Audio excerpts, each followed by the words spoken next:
From dog tags to ownership, heroes take the lead. Stories of veterans building dreams with passion, drive, and speed. From service to success, we're here to inspire the quest. Dog tags to ownership, we're the best. Take the prize.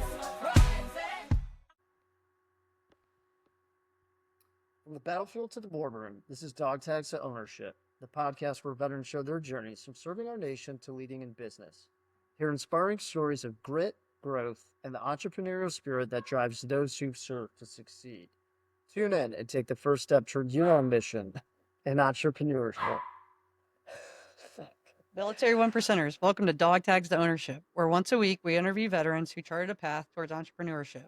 Our goals are to share resources, advice, and success stories about starting a business, discuss strategies for building financial independence and creating your own path, and most importantly, build a community to support each other through the challenges of transitioning from service life to civilian ownership. Today, we are extremely excited to introduce our guest to the show today, Sean Lucen, a West Point graduate, Army veteran, and the president, CEO, and owner of PDS Optical, an eyeglasses manufacturer that primarily operates through VA contracts. Sean, welcome to the podcast, and thank you so much for joining us to discuss your journey from dog tags to ownership. How are you today? It's an honor to be here. I'm doing well. How are you, Julie and Matt? We really appreciate you coming on the show and to tell our listeners and followers a little bit about yourself and about PDS Optical. So with that, can you just tell us about yourself and your military service? Sure. Yeah, happy to. As you mentioned, Julie, Sean Lucen, I'm the CEO of PDS Optical. I've been in this position a little over 3 years now. So kind of roundabout way I got into this position as CEO is so my father stepped into the company, and then they would subcontract the manufacturing of the eyeglasses out.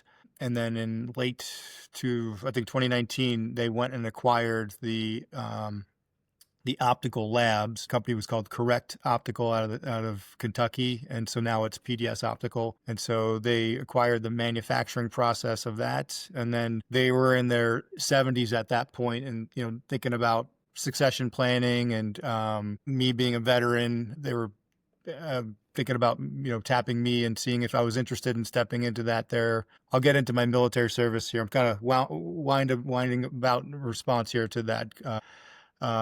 So in 2020, they started talking to me about, hey, do you want to, we've got this great thing that we're doing, prescription eyeglasses for the VA health systems out there. Would you like to step in, potentially get more familiar with it, and potentially be CEO? Unfortunately, my father got sick with COVID in late 2020 and passed away from that.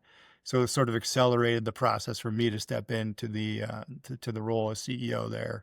So I've been doing this for 3+ years now.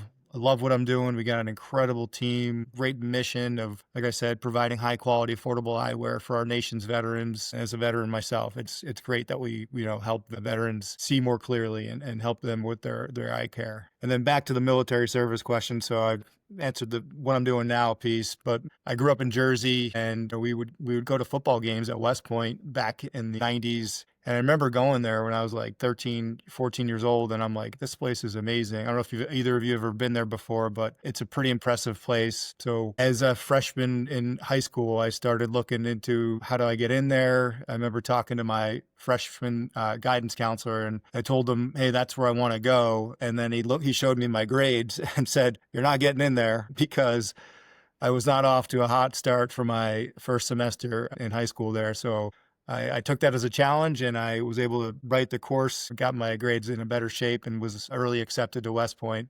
And then went through that, which is quite an experience. And then, so you, as a West Point grad, you are commissioned as a second lieutenant officer, and I was in the infantry. And so this is the 2002 timeframe.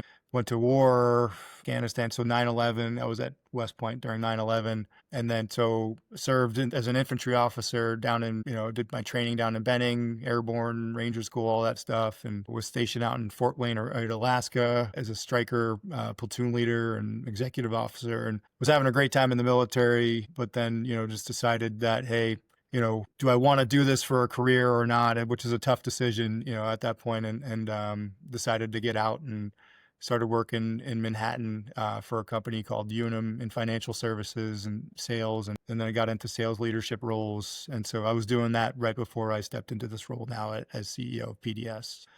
That's my long, hopefully connected there. Hopefully you followed that, but that's kind of me and my military service story right there. Yeah, and so I guess with that, you talked about you came to that crossroads of whether to stay in or get out, and you decided that it's time to get out of the military and go do something else. But when you decided to get out, was there any veteran resources or transition assistance resources that you utilized when you were transitioning out of the Army to better prepare you for the civilian world? Yeah, I think there was some I tapped into, so that was a hard decision. I just remember getting out was not easy by any means because I was having a great time in the military. The operational tempo was challenging at the time. In fact, I had just gotten hired so I went to Special Forces selection in the military. And so that's a point where you then have to go to the Q course and then, there's team time. So there's in my head, I was like, that's another 5-6 years of time served. And then that would put me at I'm a numbers guy. So I got 11 years, 12 years in, you're halfway towards that 20-year time. You all know this. And so I was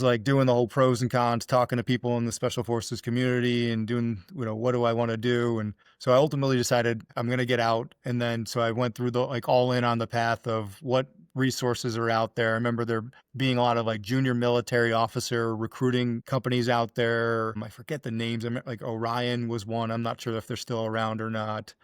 Just networking. So there's a lot of people out there that want to help, obviously veterans and help them succeed out there as they're getting out. So I remember interviewing out on Wall Street because I thought I wanted to work on Wall Street. And you think about that time frame, it was 2007 or so, which was right before the subprime crisis. And that was just not a good time. So thankfully I didn't end up working there, but so there was a lot of resources, just tapped into networking, family, friends, and stuff like that were able to help kind of guide me on a path to where ultimately I landed, as I mentioned, a company called Unum, and it was insurance and financial services, and it was a friend of the family that connected me in there. So, And I think, you touch on an important point, Sean.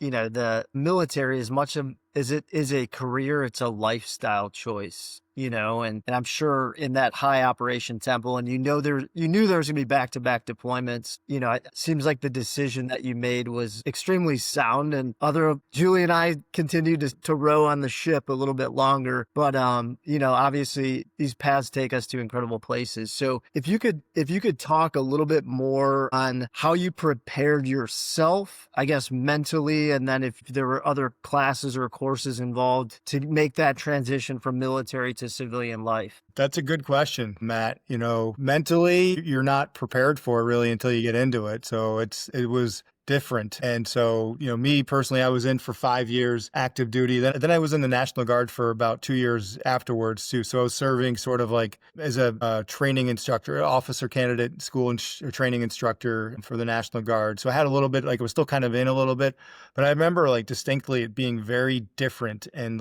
just you lose that esprit de corps, the camaraderie, those are they're not just words in the military. Those are true things. And then, me, and then just coming from war too at that time too, you're trying to stay connected of what's going on and you're kind of deal with the after effects of that as well. So I don't know if I'm giving a good answer here, really. I'm just giving a true answer because it was really difficult to kind of jump in. And there were many times when I got out, I'm like, did I make the right decision? Definitely questioning that because it took some time to get adjusted to, the civilian lifestyle right there versus the military lifestyle. So thankfully I had a lot of friends too that got out at the same time as me too. So I'd kind of lean in on them a lot to just share some stories about what we're seeing in, my world and personal or corporate world or whatever. I don't know, having a good network was helpful in that time too. And did you take any classes? I think you have your MBA, is that right? I do. Yes. Yeah.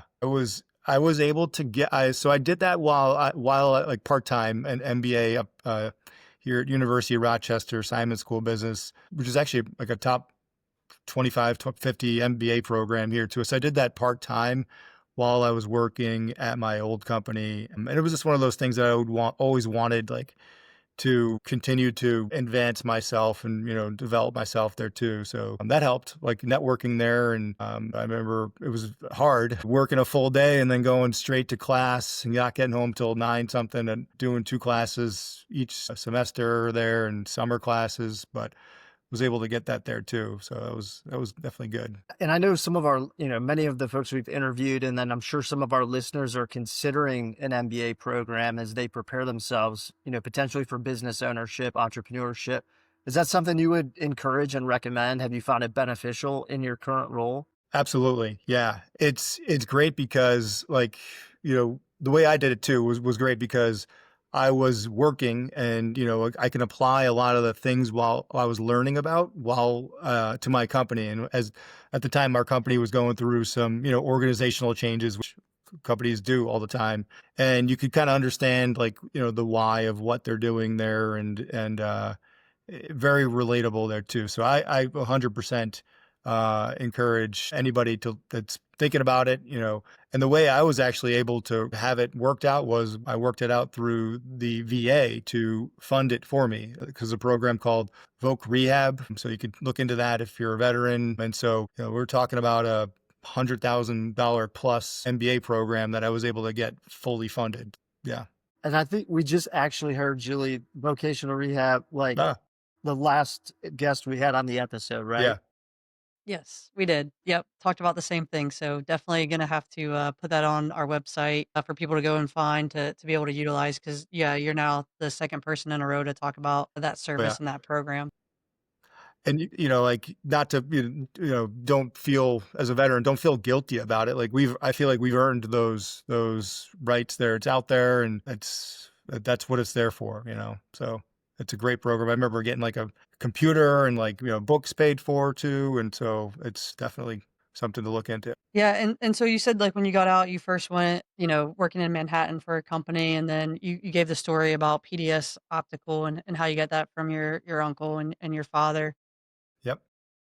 But as you began to take over owning and operating PDS Optical, was it always a veteran-owned company, like when your uncle and your father owned it, or did it become veteran-owned once you took over it? Great question. Yeah. So my father was a veteran and my uncle Rich, both veterans. My father, they both served in Vietnam. So it's always been a veteran owned company. And so, that's sort of important too, because the way we win our contracts is they set them aside for service disabled veteran owned small businesses, which PDS Optical and myself is. And so that's a unique qualifier there too. And so there's also another owner too. So there's 4 owners of us at PDS. And then the other one of the other owners is an Army veteran too. And we joke, he was a Black Hawk pilot. And so I was an infantry guy. So we were both, so when I served, I was in Mosul, Iraq.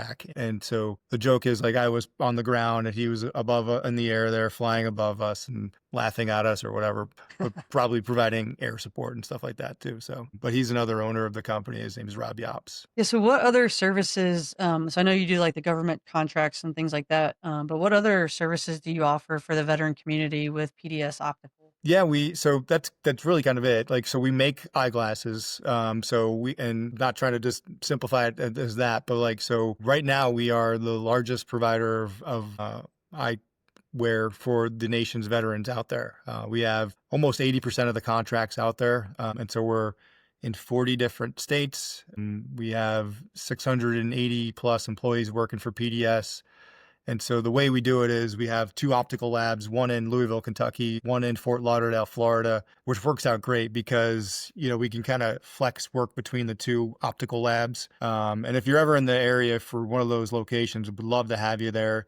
Extremely fascinating how these and yours, Matt's, eyeglasses are made. You'd have to see it to believe it. So, but yeah, we're making a lot of eyeglasses each day for our nation's veterans in the labs. And then so our opticians are working with the veterans that come into the VA hospitals out there and helping them fit their eyeglasses, recommending frames or lenses and different types of things that they may need for their eye needs. And then so that's what we do on the VA front. We also have sort of other things that we do at PDS Optical. We have an e-commerce lens replacement company called Lens Factory. You can go. So let's say you love these eyeglasses, these frames, but your prescription, you're getting older, your prescription's gotten worse, and you need to upgrade the lenses in there, the prescription. So you can send in those frames to us, and we could put in the new prescription into those frames that you like. And we also do safety eyeglasses. It's funny, down in Louisville, there's a lot of bourbon distilleries. So we have a lot of we do the safety eyeglasses at a lot of the distilleries around there, and safety eyeglasses throughout the country for other companies out there too. So we're kind of in a lot of different spots. And then we also have a local retail store called Correct Optical in Louisville, Kentucky. It's our old flagship kind of retail store there. You can go in and buy some eyeglasses. So yeah, so you guys are like all over, really, brick and mortar, online, Yeah. everything from any type of way that you can sell eyeglasses, you guys are doing it. Yeah. So whenever, your uncle and your dad, I guess, came to you about taking over the company, were you excited about getting into business ownership, into entrepreneurship? How did you feel about it? And then I guess with that, how do you feel about it now that you're into it? Just your overall thoughts about being an entrepreneur and a veteran and doing business ownership. Great. Yeah, that's a good question. I didn't know what, I remember always talking to my dad and uncle about what they were doing, and they were growing it still at the time. So we're at the biggest we've ever been right now. But I remember them eyeglasses, how big is this? What do you guys I didn't know the magnitude of what we're doing. And I had always wanted to as you mentioned, Matt, or as you asked about getting an MBA, part of I took some entrepreneurship programs during my MBA program. So it was, kind of always what else could I do? I had a successful other job where I was working as a sales leader for my old company, but I was always what else can I get into? Listening to podcasts on, how I built this on NPR. I don't know if you've heard that. That's a good one. And there's all those, you hear those. It sounds like where those companies started to where they are, there's a lot that goes involved, but I always wanted to try to build something. So it kind of worked out where they're hey, here's a great thing that's built already. Let's keep building it and keep it going. So that's kind of what I've been doing here with PDS. So, and I remember stepping in, I'm just trying to understand everything going on. And like I mentioned, we've got great people. We've got a great mission. So my goal as CEO is to continue what they've started and continue to grow it. And just how else can we help and serve and give back to veterans there too? So it's, it's exciting.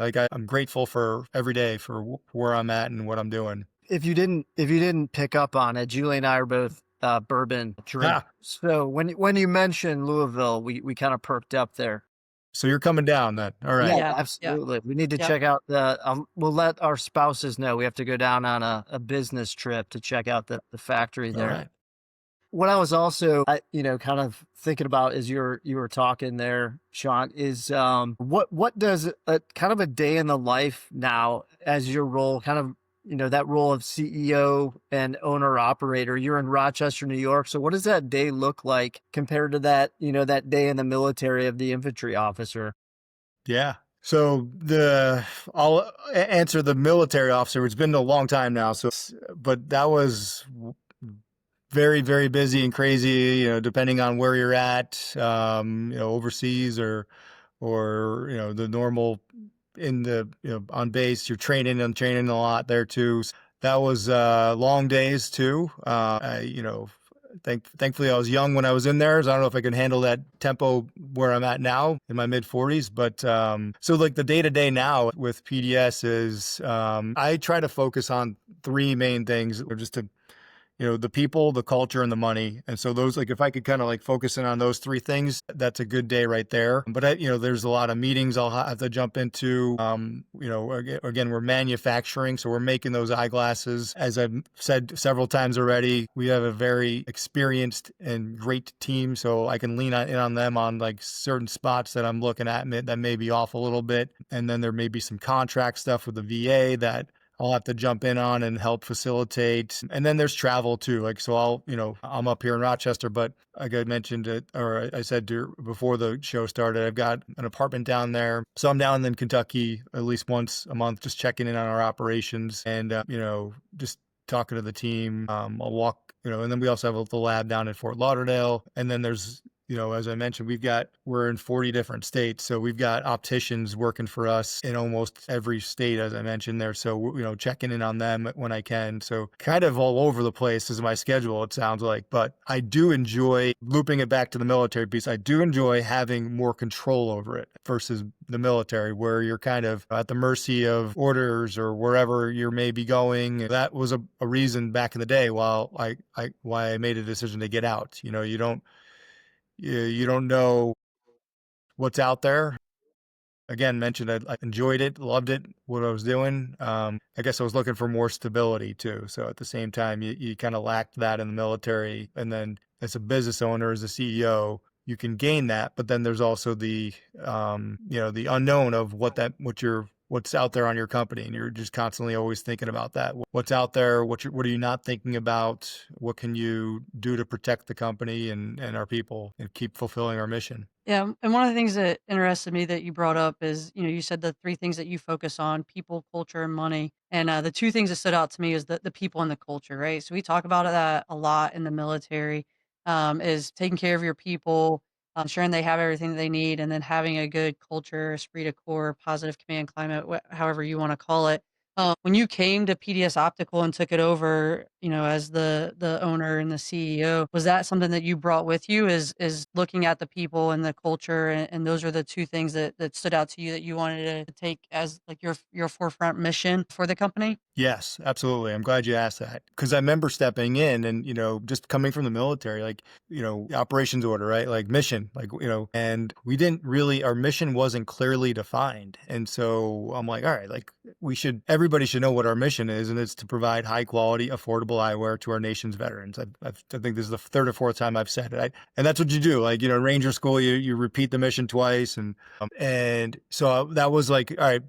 And so like I'm on calls with our staff. I'll always get that out and make sure that it's front and center for our team. And then for, I remember just talking, like asking like, hey, are our core values out there? Like, do our people know what that is? And it wasn't really established too. So it was just, and those are easy things too. Like what we're about. And then another thing too is, we rebranded ourselves. We were calling ourselves PDS consultants at the time. And so, that doesn't really like ring optical and like, what do we do? So it was just a simple like, hey, we're just going to drop the consultants piece and we're PDS optical. And then, the P, the D, and the S stand for something actually too. And it's pride, dignity, and service too. So we're just getting those front and center. I remember talking to my lab director in Kentucky at the time. I'm like, hey, do you know what PDS stands for? And he's like, and he made up something. Like, I don't know. And I'm like, no, like that's a problem. You should know what that means. And so we've been doing that with our, just pushing it out. Like a couple months ago, we did a proud to be PDS month. And we had each of our supervisors, managers, like we shifted it each day. It was led by HR to talk about like what they're proud about to be at PDS. And it was awesome. Like just hearing the answers from our people, like of like what they were proud to be doing and like all different answers and it was great. Like I've got all these recordings. I'll listen to them from time to time, just as like a little, pick me up there, a little motivation to, from our people there. So yes, that was one of my big initiatives, just kind of pushing that out there. And I think people appreciate that too, like the why of like what they're doing each and every day. Like I constantly try to remind our people of like, hey, those eyeglasses are going to help a veteran see today. Like those are getting out, and when you understand like where those are going to, like, you're not just punching in and just fulfilling a meaningless job there. It's a proud service there, helping our veterans. I think that's why we've had some guests on and they've talked about why veterans are such a good fit for being business owners and entrepreneurs. But I think it's a lot of those leadership attributes that we carry with us from the military into to the business ownership. So I know we got linked up through Ivacati PR, who I know you work with. Can you talk about some of the stuff that you've been doing with Ivacati? Yeah. Evocati is great. So we were, again, I think we were just focusing on ourselves and our mission. Like that was just what we were doing at PDS. And so, we were like, hey, we're doing a great job of what we're doing out there for our veterans, and maybe we should reach out and engage a PR firm. So that's what Evocati does, PR, and just kind of get the message out broadly about like all the good things that we're doing out there, because we do have a presence. We're in 80% of the VA hospitals in the country. So we reached out. I got connected in with Barrett from somebody. He's in the DC area. And so I found out he was a Marine. So we had the veteran connection there too. And then he was also in Bunker Labs, which is a program I participated in last year through the IVMF. I think that's what's called. I might be messing that up, but called CEO Circle. So another connection there. And so we've been engaging Evocati just to kind of help get the word out of all the good things that PDS is doing. Because again, we were just doing our jobs making prescription eyeglasses for our veterans, but we just wanted to make sure we're doing getting the word out there for our veterans too on all the good things out there, and so they also were able to kind of connect us in with a through our marketing person too, the honor flight. And so we were thinking about like, hey, how can we participate in certain veteran initiatives out there? And so what we did was we actually polled our employees and said, hey, we're looking to get into some veteran groups and participate and give back. And Honor Flight was at the top of the list. And so what we did this year was we did something called the Lone Eagle National Honor Flight, where we sponsored, I think, over 40 veterans to come out to DC and participate in the memorials and just had an incredible day out there with that. It's just, I don't know if either of you ever participated in an honor flight or not, but like, I had a chance to connect in with the CEO of Honor Flight, Meredith Rosenbeck, beforehand. And we were talking about, like, hey, I asked her like, what can I be prepared for? And I think she called it the honor flight allergies, meaning like it gets emotional, and it did. Like, it's just, you see veterans out there that have never been to DC before, or Vietnam veterans were like, spit on when they returned home, and just, and then when you see them at the memorials and you have people all coming up thanking them for their service, it's just, it was an emotional day, and something that we're going to continue on doing at PDS. So that's one of the things that Evocati and our marketing team was able to kind of connect us in with there. So we're happy to be working with them. Did you do the one that's out of Chicago where they fly to DC? Is that the one that you did, or a different one? So we did. So it was different because I think because they're all over. There's like hubs all over, but we did ours. So we had veterans fly out from like all over the place. So I think since it wasn't a hub one, I think we were able to fund veterans from like the West Coast, like even some from Hawaii actually came out. We also had it opened up to our employees, where we said, hey, if you know of any veterans that are World War II, there was actually 2 World War II veterans that participated in this, and they grew up like a block or 2 away from each other in Brooklyn, New York. So it was pretty cool that they were a part of it. And anyway, so we had some employees bring their family members that were veterans, and we had employees participate as chaperones. So it was just a great company event. And again, you can see how excited I'm getting about it, just talking about it here there. Yeah, we help my battalion that currently with, we help a group that does them out of Chicago, and they fly into Dulles, and we'll go out there and meet and greet with all the veterans who get off the plane. and we'll help provide the sponsors. They're called something now. I can't remember. I think you said it, but and help them take them around DC and see all the memorials. And like you said, it's just an amazing event to be a part of. And like you said, some of those people, they've never seen the memorials or never Yeah. seen any of that stuff, and it gets really emotional, and just a great thing for our veterans to be able to come and see what the nation's capital has for them and to thank them for their service and their Yeah. sacrifice. So that's really awesome that you guys are able to do that and partnering with Evocati PR. Yeah. That was great. Yeah, I love that you also got the buy-in, from your employees. So the vote, what direction should we do this? Yeah. Just another great, I think, something we can obviously resonates with us in the military and getting the buy-in from your soldiers, much like you're getting your buy-in from your employees. Oh, yeah. Speaks volumes. And I know Evocati is grounded in values, and they only partner with companies that have values that align with theirs. So again, it all makes sense that we all got matched up here to Yeah. do a podcast today. So is there any advice that you would give someone that is transitioning or currently serving, that would like to or is interested in entrepreneurship or business ownership? Is there some advice that you would give them?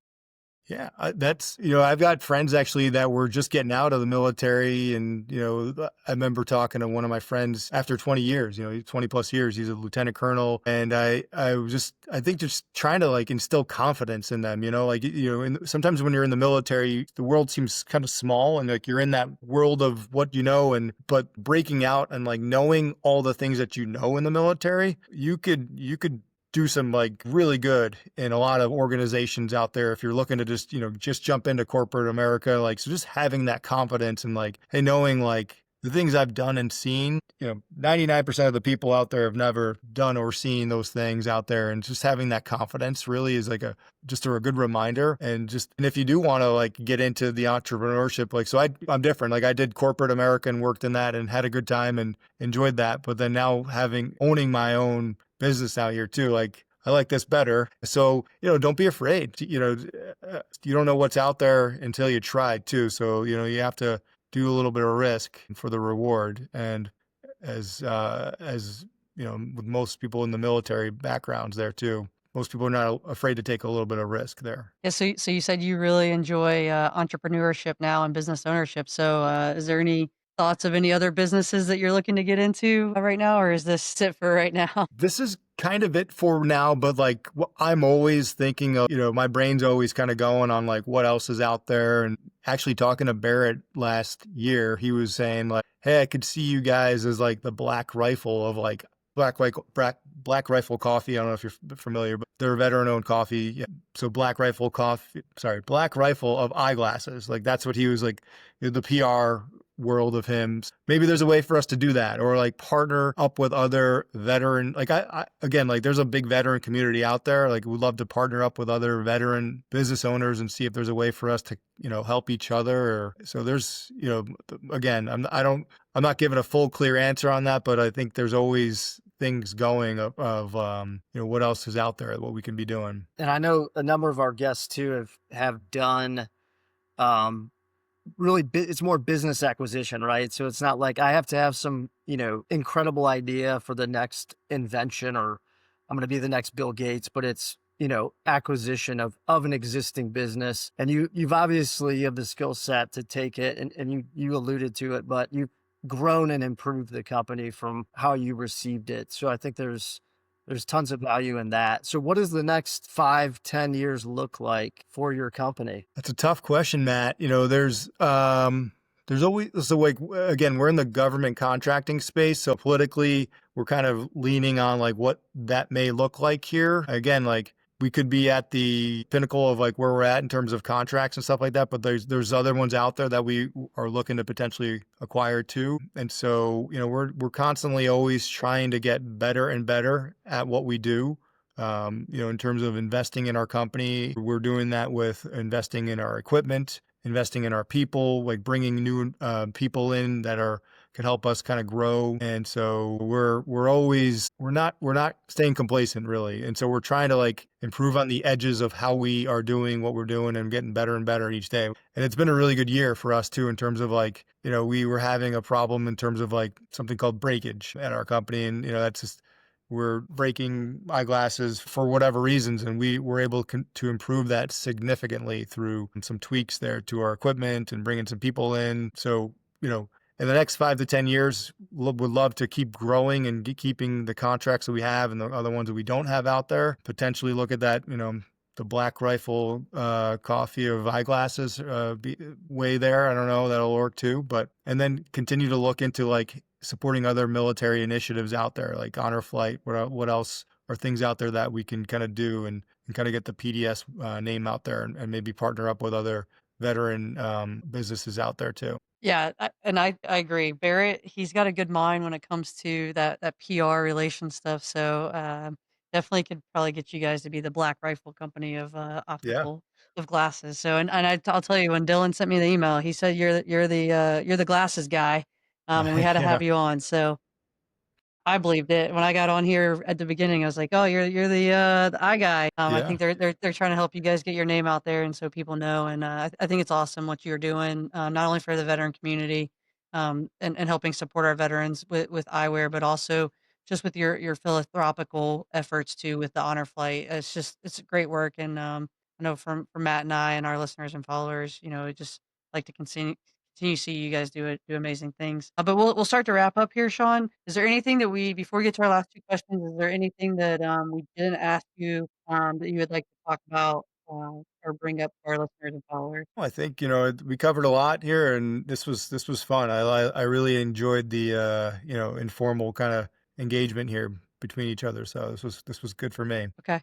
All right, then we'll wrap up with our final two questions. I'll let Matt start. Yeah. So you gotta read ahead on this, but what's your favorite podcast, audiobook, book that you would recommend to our listeners? And I know you mentioned one already that I wrote down, how I built this on Yeah. NPR. But is there anything else that you recommend? So I'll give you two. For podcast, I'm big into stoicism, and so like Ryan Holiday's The Daily Stoic is a good podcast to listen to real quick, under 5 minutes each morning. And it just kind of puts things in perspective. I think today's message was, about Marcus Aurelius, control what you can control there, and don't let others get, somebody cuts you off on the drive in, like don't get all, like, maybe that there's something going on with that person there where, you know, they're rushing late to work or whatever, or they're in a bad mood. Like, don't let that person take your fuel or energy away from you there. So Daily Stoic's a good one. And then, a good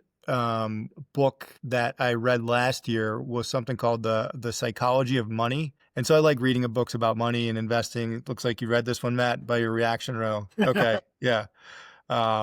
So it's Morgan Housel's the author, and it's just a fascinating book. Good, quick read. I think it's like short stories, and it's just about like the emotions and the psychology and like luck, risk involved with money there. Like I think one of the stories was about how like Bill Gates, just timing wise, like Bill Gates was lucky to have grown up in a high school, I think, with like a computer. And so like if he didn't grow up into like that time and whatever, and there's like a reason why like that his high school had computers. I forget the whole story of it, but like somebody invested into like, the technology and computers into their high school. And who knows if Microsoft would have been around there, like the luck and risk involved. So it's a fun book there. Yeah, I second that one. I Yeah. enjoyed it There you go. thoroughly. Thank I you. think I've made recommendations to others on that one as well.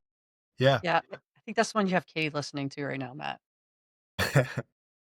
That's my wife. So Matt gave her some book recommendation, and now we're like in this whole financial saving thing right now. So I was cussing Nice. him out the other day, but that's okay. That's a good. It's funny though, you brought up the Ryan Holiday, the Daily Stoic. So it all comes always together, right, with our veteran community and stuff. And episode 3, we had Joe Byerly on, and he now does some work with Ryan Holiday with the Daily Stoic as well. So Nice. it's kind of all comes together with our guests and the veteran community, and I just found that very interesting. We were talking to somebody the other day, and it's like the 7 degrees of Kevin Bacon, but it's like the 7 degrees of a veteran at this point. We're all connected in some ways. So Yeah. But the last question we ask for every episode is Admiral William McRaven authored the book, Make Your Bed, Little Things That Can Change Your Life and Maybe the World. So Sean, do you make your bed every morning? I do. Yes, I do. And I would, just for the record, I do love that speech there. That is one of my favorites. I haven't read the book though, but I'm assuming it's like a summary of like the speech there. And Yeah. so it's a good one. I actually made my daughters. I don't think I mentioned this, but I have 4 young daughters too. And so I think I made them watch that a couple months ago or last year. So they were on a kick for making their bed for a little bit. And I don't think it lasted though. I do have one bonus question for you. So a few weeks ago we had Kimberly Jung on. She is a West Point graduate as well. And she revealed to us that she is one of a few West Pointers who broke their bed every night and slept underneath the covers. Did you break your bed at night at West Point, or did you sleep on top of the covers with a blanket? I slept. So so you forget these things, I guess. Now I'm trying to remember. Okay. So probably my plebe year, your freshman year, you would probably, so there was something called like SAMI, like a Saturday morning inspection. So those are so you'd stay up all night cleaning your room. They'd come through with like a white glove, any like horizontal surface, like if there's dust on it. So I probably, during those times when you would make your bed to like an insane level, I would maybe sleep on the floor or whatever just to like keep it there. But as you progressed through, you get a little bit more privileges, and it gets a little bit easier in that regard. So yeah, maybe my Okay. freshman year. Okay. Yeah, so I went to the Citadel. So we So we always slept on top of the bed made and used a blanket. So when she said that, I was like, wait, what? Somebody actually broke their bed? So thought it'd be a bonus question for you. yeah. Oh, thank you. Yeah. Bringing back some memories with that question. But Sean, we just want to thank you so much for taking the time out of your schedule to spend some time with us and share your experience and turning dog tags to ownership. And you know, I think it's, again, we talked about the degrees of folks that we've touched and communicated with through this platform, and it's just amazing to get your story and the things that you're doing, and I'm sure there's going to be more of those philanthropic endeavors, as your company continues to grow and you continue to take it to new places, that it hasn't been. So I know we want to stay in touch and be hopefully part of that journey with you and have you back on at some point. I would love that. Thank you so much. It's been a pleasure just connecting with you both. This was fun on my end here too. You guys were very fun and engaging to talk to. So thank you. Military One Percenters, whether you're brainstorming your first business idea, already running a company, or just curious about where to start, Dog Tags to Ownership is the place for you. Please hit that subscribe button to receive all new episodes. Also, if you know someone who has turned their dog tags into ownership, drop us a DM on social media or tag someone. We are always looking for new guests to bring onto the podcast. And as always, Military One Percenters, thank you for your service. Let's continue this journey and working together to write our next chapter. Until next week, keep pushing to turn those dog tags into ownership. From dog tags to ownership, heroes take the lead. Stories of veterans building trains with passion, drive, and speed. From service to success, we're here to inspire the quest. Dog tags to ownership, we're the best. Take the pride.